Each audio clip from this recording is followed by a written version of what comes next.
I told you I have to save my bitter melon. So I put those carton boxes.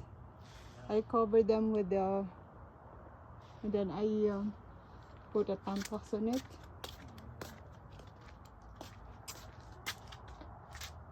Yan, sa totoo lang, hindi naman ako mahilig sa bulaklak eh. Tingnan mo.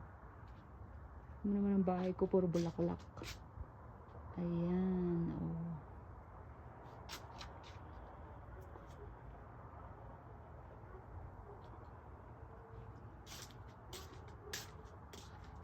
Ah, si Froggy, natabunan na yung mata niya. Kawawa naman. Yung isang mata niya natabunan na. Ito ang aking halamanan. Ayan. Wala pa siyang bunga. Ayan, kamatis. Meron na pero pa konti-konti. Ayan. Tapos yan, mga bulaklak. Oh. Hindi talaga ako mahilig sa bulaklak. Kaya puro bulaklak ang garden ko. Ayan. Ayan.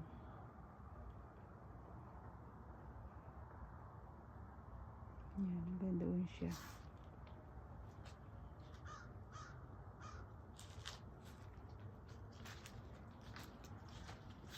So, dito tayo. Ito ay kangkong.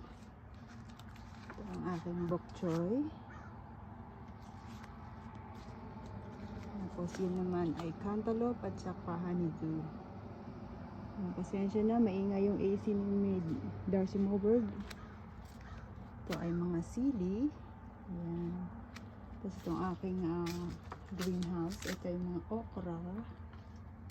Tapos ito ay sili. Tapos ito ay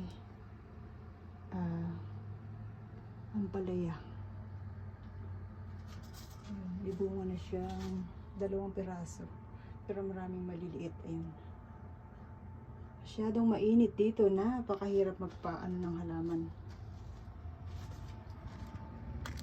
Napakahirap. Ito ay mga kangkong. Ayan. Ayan. Tapos yung kangkong pa din. Tapos yan ang aking ampalaya. May mga maliliit ng bunga. Pero hirap na hirap silang lumaki kasi nga sobrang init. Ito ang aking peas. Ayan. Snow peas. Ayan. Tapos ito ang aking corn. Yan, kahit na init. Ano naman sila. Malusog naman ang aking mga corn. Ayan, yung peas marami siyang bunga. Ayan. Tapos ito yung aking patatas. Meron ng mga naninilaw kasi nga ay sobrang init. Ayan. Tapos itong aking beans. Ayan, napakarami nilang bulaklak. Marami na namang bunga yan. Ayan. Tapos ito ay ang aking mga cabbage. Ayan siya.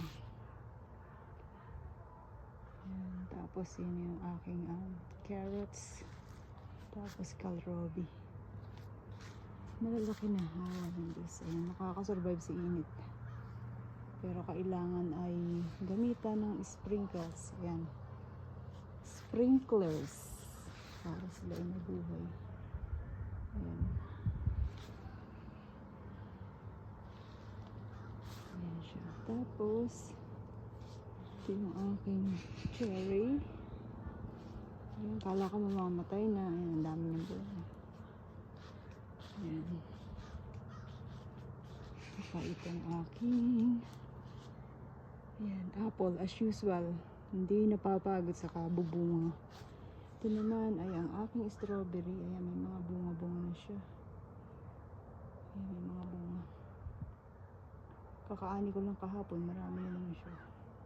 Pero maliliit. Pero matamis siya. Ayan.